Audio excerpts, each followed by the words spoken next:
Perkenalkan, nama saya Windy Wulandari dari kelas PJJ Akuntansi Binus Online Learning semester genap 2024-2025. Di sini saya akan mempresentasikan penelitian tentang analisis budaya masyarakat dan sampah plastik. Menganalisis bagaimana budaya masyarakat Indonesia mempengaruhi strategi pengelolaan sampah plastik yang berkelanjutan dan dampaknya terhadap lingkungan. Pengelolaan sampah plastik berkelanjutan di Indonesia. Analisis budaya masyarakat dalam pengelolaan sampah plastik yang berkelanjutan di Indonesia berfokus pada SDG nomor 12 tentang konsumsi dan produksi yang bertanggung jawab. Sini saya akan menjelaskan latar belakang masalah sampah plastik. 1. Tingkatkan masalah sampah plastik. Masalah sampah plastik meningkat seiring perkembangan ekonomi yang pesat. Kedua, produksi sampah harian Indonesia. Indonesia menghasilkan sekitar 190.000 ton sampah per hari, menunjukkan tantangan besar atas masalah plastik tersebut. 3. Volume sampah plastik. Sekitar 25.000 ton dari total sampah adalah sampah plastik yang sangat berbahaya. Keempat, dampak lingkungan. 20% dari sampah plastik berakhir di sungai dan laut merusak ekosistem. Kelima, kesehatan manusia. Sampah plastik berdampak buruk terhadap kesehatan manusia dan lingkungan. Keenam, pentingnya penanganan sampah. Penanganan sampah plastik memerlukan perhatian khusus dari semua pihak. 7. Komitmen pemerintah. Pemerintah berkomitmen untuk mencapai Sustainable Development Goals, terutama target 12. Di slide ini, saya akan menjelaskan rumusan masalah penelitian pengelolaan sampah. 1. Budaya pengelolaan sampah plastik. Menganalisis bagaimana masyarakat saat ini mengelola sampah plastik dalam kehidupan sehari-hari. Kedua, kecukupan fasilitas dan edukasi. Menilai fasilitas pendukung dan program edukasi yang ada untuk pengelolaan sampah berkelanjutan. Ketiga, pendapat masyarakat tentang regulasi. Mengumpulkan opini masyarakat mengenai efektivitas regulasi pemerintah dalam pengelolaan sampah yang bertanggung jawab. Tujuan penelitian tentang pengelolaan sampah. 1. Memeriksa budaya masyarakat. Menganalisis cara masyarakat mengelola sampah dan kebiasaan yang ada saat ini.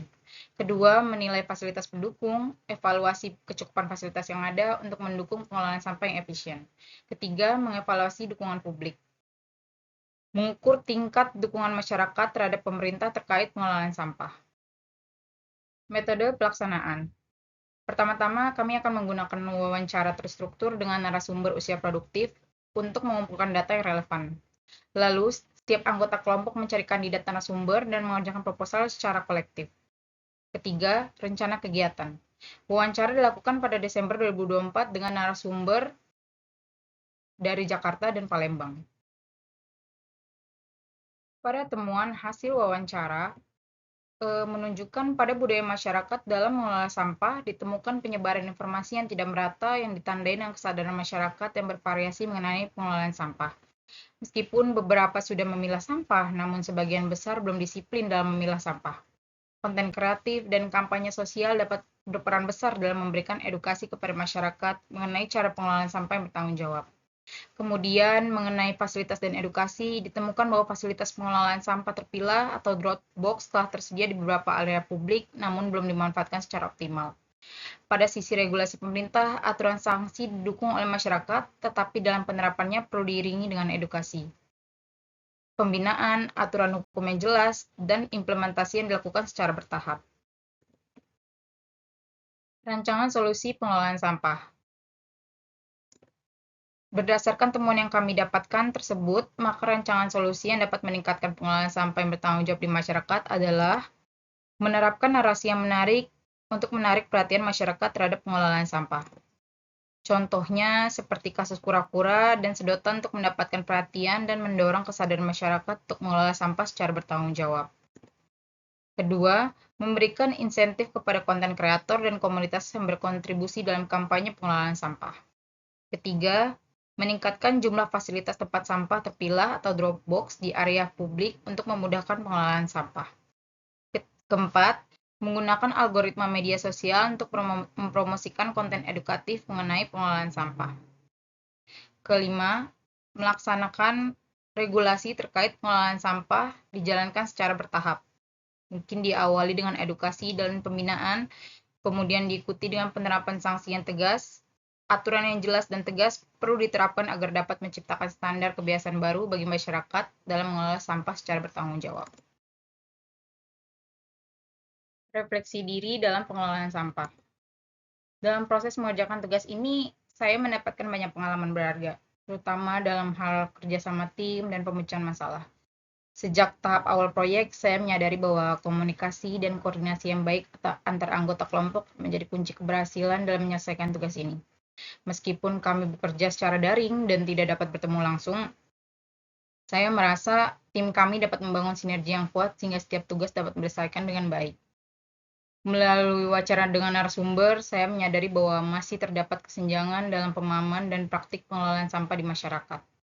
Sebagian orang sudah mulai memilah sampah dan memahami pentingnya daur ulang, sementara yang lain masih kurang peduli atau belum mendapatkan informasi yang cukup mengenai cara yang benar dalam mengelola sampah plastik. Saya juga melihat bahwa meskipun pemerintah telah menyediakan fasilitas seperti tempat sampah terpilah di beberapa lokasi, pemanfaatannya masih belum optimal. Hal ini menunjukkan bahwa kebijakan dan infrastruktur saja tidak cukup, tetapi juga perlu ada edukasi yang berkelanjutan agar masyarakat memiliki kesadaran lebih tinggi dalam memilah dan membuang sampah dengan benar. Selain itu, peran komunitas dan media sosial terbukti cukup efektif dalam meningkatkan kesadaran publik, terutama melalui kampanye dan konten kreatif yang menarik perhatian. Salah satu poin penting yang saya pelajari dari penelitian ini adalah bahwa perubahan perilaku masyarakat dalam pengelolaan sampah tidak bisa terjadi secara instan. Diperlukan kombinasi antara regulasi yang jelas, fasilitas yang memadai, serta pendekatan edukatif yang menarik agar lebih banyak orang terdorong untuk berpartisipasi dalam pengelolaan sampah yang bertanggung jawab. Saya juga menyadari bahwa kesadaran individu dapat berkembang jika didukung oleh lingkungan yang mendukung kebiasaan baik dari keluarga, komunitas, maupun kebijakan pemerintah yang konsisten. Secara keseluruhan, penelitian ini memberikan pemahaman yang lebih mendalam bagi saya mengenai tantangan pengelolaan sampah plastik Indonesia. Saya berharap bahwa hasil penelitian ini dapat menjadi kontribusi kecil dalam meningkatkan kesadaran masyarakat dan memberikan rekomendasi bagi para pemangku kepentingan untuk menciptakan sistem pengelolaan sampah yang lebih efektif dan berkelanjutan di masa depan. Sekian hasil presentasi atas penelitian analisis budaya masyarakat dalam pengelolaan sampah plastik yang berkelanjutan di Indonesia yang sudah saya jelaskan. Mari bersama menciptakan solusi berkelanjutan. Mari kita berkolaborasi untuk menciptakan solusi pengelolaan sampah plastik yang berkelanjutan dan efektif di Indonesia demi lingkungan yang lebih baik.